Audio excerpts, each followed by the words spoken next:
All right, thanks, Borella. The NTSB and FAA are investigating what caused a small plane to crash in the upstate. The crash was reported just before 10:40 yesterday morning in Spartanburg County.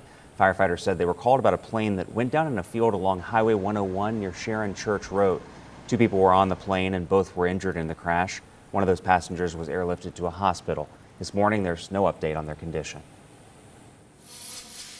The Greenville County Sheriff's Office is investigating a shooting that left one person injured. Deputies say it happened around 9:20 yesterday morning on New Dunham Bridge Road. Deputies say when they arrived on scene, they found a man with at least one gunshot wound. They say the man was taken to the hospital with no word on his condition at this time. Deputies say a suspect is in custody. Now to Georgetown County, a search is underway for 2 teenagers who escaped a juvenile detention center. The sheriff's office says the 2 teens escaped Saturday from the AMI detention facility. They say the teens allegedly stole a vehicle from the parking lot. Officials from the facility identified the escapees as Cameron Moore and Charles Callahan, both 14 years old. The GCSO asked anyone with information to call the number on your screen. Deputies say both teens were in the juvenile system for unlawfully carrying a weapon, and Callahan had an additional charge of possession of a stolen vehicle. Deputies also say Moore and Callahan are both believed to have family in Greenwood.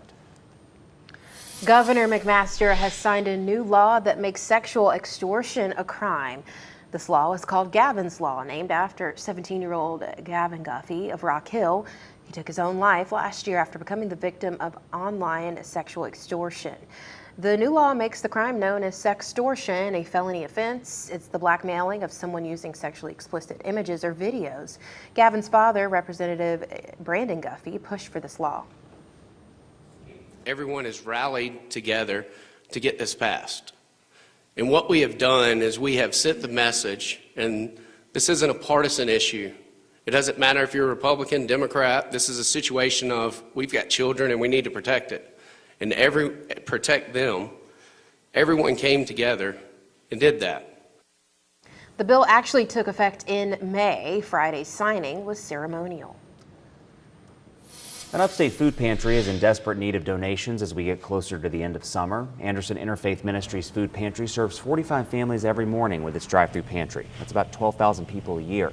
AIM says it needs to rebuild food reserves for the rest of the year, but leaders say it's an issue they face every year around this time. The food that we've had in the pantry is being depleted because we've had to serve so many over the summer. Children that are normally getting a free breakfast and a free lunch don't have access to that, so they come to our pantry for that extra food. Anderson Interfaith Ministries is on South Murray Avenue in Anderson. The pantry says in addition to food donations, they're also looking for volunteers. Newly announced grants from the Biden administration will help people in South Carolina connect to high-speed internet. The nearly $700 million is being distributed nationwide through the USDA's Reconnect program.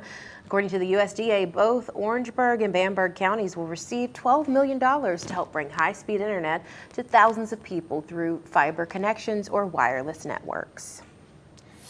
In Easley, a car, truck, and bike show fundraiser was held in honor of Easley police officer Matthew Hare. Nonprofit Memory Blues hosted the event Saturday as a way to show how a community can come together to honor one of its fallen heroes.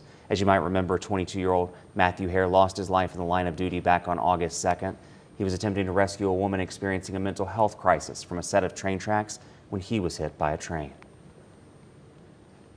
Everybody together, and this is, as sad as it is, not the best way to bring people together, but in this situation, I think we should.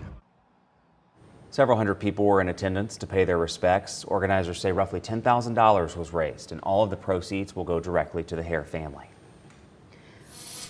Upstate Ninjas are advancing to the next round of American Ninja Warrior. Brett Sims of Greenville is a 12-year veteran of the show. He, along with another Greenville neighbor, Bob Reese, are competing. Tonight's semifinal round starts at 8 and airs right here on WYFF4. A Greenville pastor got the opportunity to deliver a sermon to a famous audience. Senior pastor at First Presbyterian Church of Greenville, Reverend Dr. Richard Gibbons, was the guest of Britain's King Charles III and Queen Camilla. Richard and his wife Ruth joined the royal family at Balmoral Castle. The Highland home was first purchased in 1852 for Queen Victoria by Prince Albert.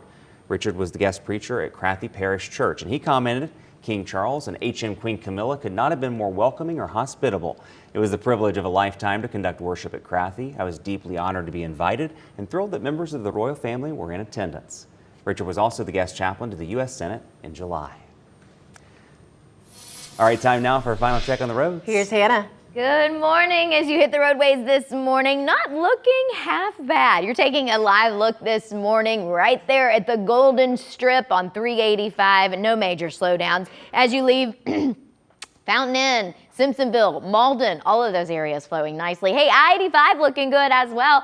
Spartanburg to Greenville, right on time this morning. Greenville to Spartanburg as you head northbound. Same story. This is a live look at Pelham Road. I'm not sure if maybe everyone's getting a late start this morning, but normally things are pretty jammed up in this area this time. So happy Monday. Lots to be thankful for. Let's check in with Perella. It's going to be hot and humid. Highs will be in the low to mid 90s for the next several days. So this is going to be a pretty long stretch of some of the hottest temperatures we've had this year. So just know the morning time will be mild, not crazy, but we are going to get into that steamy, very muggy feeling each and every afternoon. We do have a weak cold front that's going to come through late in the day Wednesday. That'll drop us down into the low 90s for one day. So there's a little bit of a reprieve, but I am seeing some signs that we'll have a stronger cold front push through late Saturday into Sunday. That could bring some much needed rainfall, but look at that. It's also going to drop temperatures back into the 80s if it does come through. It's still a long way from now, but that's something I'm watching. But look at this, the mountains. Oh boy, hot and humid for you as well. A little cool down on Thursday, and then we're going to slowly warm things back up heading into Friday, Saturday, and hopefully that next cool down on Sunday.